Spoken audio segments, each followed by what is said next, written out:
अंधविश्वास के खतरनाक जाल में फंसे कुछ लोगों की है, जिसने एक निर्दोष व्यक्ति की जान ले ली।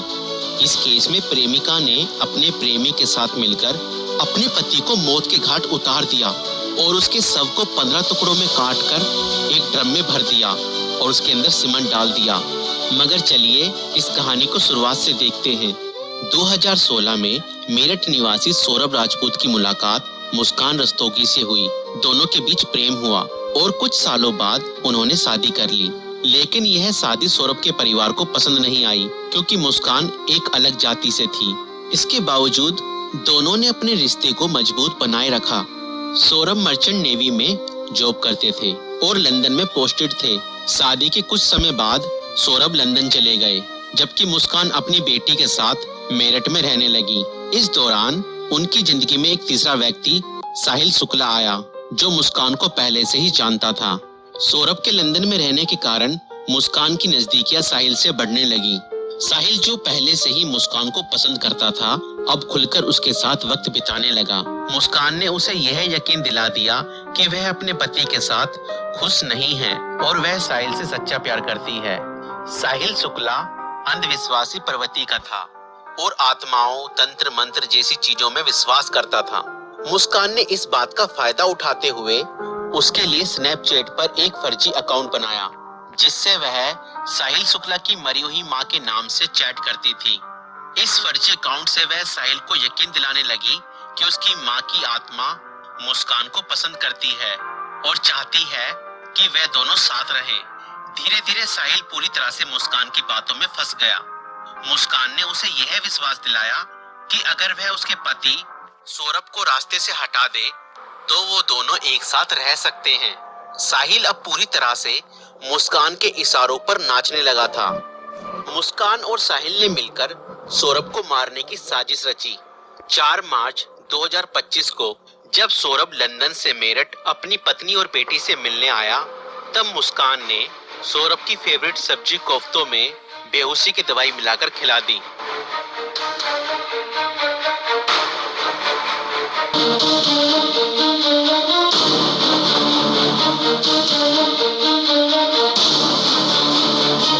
और जब सौरभ बेहोशी की हालत में बिस्तर पर पड़ा था, तब मुस्कान ने अपने दोस्त साहिल को बुला लिया और रसोई में जाकर वो बड़ा और धारदार चाकू ले आई, जो मुस्कान और साहिल ने पहले से ही प्लानिंग करके खरीदे हुए थे।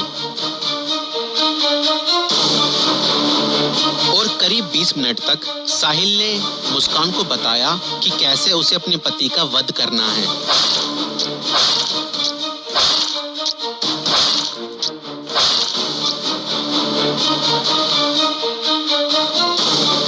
और फिर उसके बाद मुस्कान और साहिल ने सोते हुए सौरभ पर हमला किया और उसके हृदय पर 3 बार वार किए।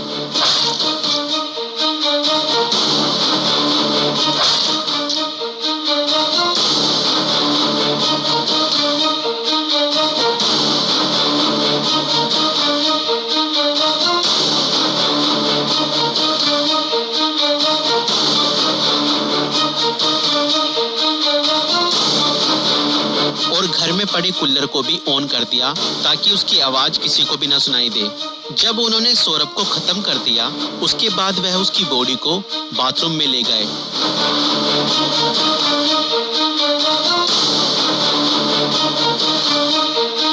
और उसके शरीर को 15 टुकड़ों में बांट दिया। सौरभ को खत्म करने के बाद उन्हें इस बात की चिंता हुई कि अगर सब बरामद हो गया तो पुलिस उन तक जरूर पहुंच जाएगी। इसलिए उन्होंने सबको ठिकाने लगाने की योजना बनाई और मुस्कान बाजार जाकर एक प्लास्टिक का ड्रम खरीद लाई। और मुस्कान और साहिल ने सौरभ के शव के टुकड़ों को उस प्लास्टिक ड्रम में डाल दिया और ऊपर से सीमेंट भी डाल दिया ताकि उसकी बॉडी की स्मेल बाहर ना जाए। और उसके बाद उन्होंने उस ड्रम को घर के एक कोने में रख दिया। इसके बाद मुस्कान और साहिल ने सौरभ के मोबाइल फोन से उसके सोशल मीडिया अकाउंट को एक्टिव रखा। उन्होंने सौरभ के अकाउंट से हिमाचल प्रदेश की शिमला की तस्वीरें और स्टोरीज पोस्ट की ताकि लोगों को लगे कि वह घूमने गया है। उन्होंने उसकी फैमिली और दोस्तों को यह यकीन दिलाने की कोशिश की कि सौरभ जिंदा है और बाहर यात्रा कर रहा है। इस दौरान मुस्कान और साहिल खुद भी शिमला घूमने चले गए ताकि अगर कोई लोकेशन ट्रैक करे तो किसी को शक ना हो। लेकिन किसी भी अपराधी की तरह वह भी ज्यादा समय तक बच नहीं पाए। सौरभ के परिवार ने जब उससे संपर्क करने की कोशिश की और कोई जवाब नहीं मिला तो उन्हें शक हुआ। परिवार ने मेरठ पुलिस में गुमशुदा की रिपोर्ट दर्ज कराई।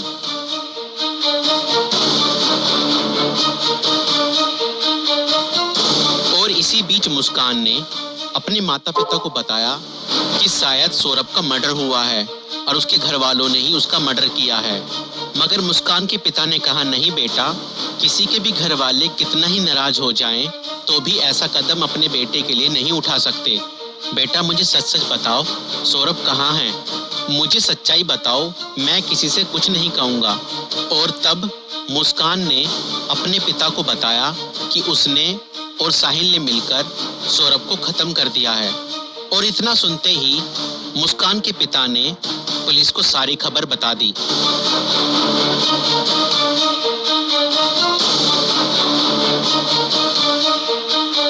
और पुलिस ने तुरंत मुस्कान और साहिल को गिरफ्तार किया और उस प्लास्टिक ड्रम को भी बरामद किया जिसमें सौरभ के शव के टुकड़े थे।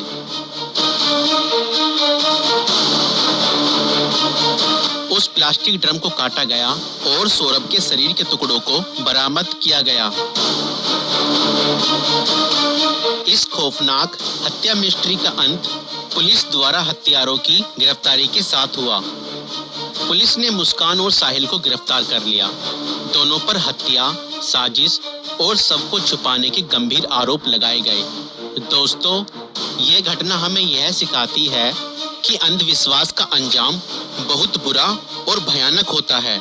साहिल ने अपनी मां की आत्मा के नाम पर बनाए गए एक फर्जी अकाउंट पर भरोसा किया और हत्या जैसा अपराध कर दिया।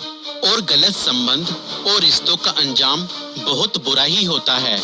मुस्कान ने अपने फायदे के लिए साहिल को मानसिक रूप से कंट्रोल किया और हत्या तक करवा दी। और कानून से कोई नहीं बच सकता, चाहे अपराध कितना भी चालाकी से किया जाए। पुलिस की जांच और सबूतों के आधार पर अपराधी पकड़े ही जाते हैं। इसलिए रिश्ते सोच समझकर बनाएं और जीवन साथी चुनने से पहले सामने वाला मानसिक रूप से कैसा व्यक्ति है यह जानने की कोशिश करें। साथी चुनते समय सूरत पर नहीं, सीरत पर ध्यान दें।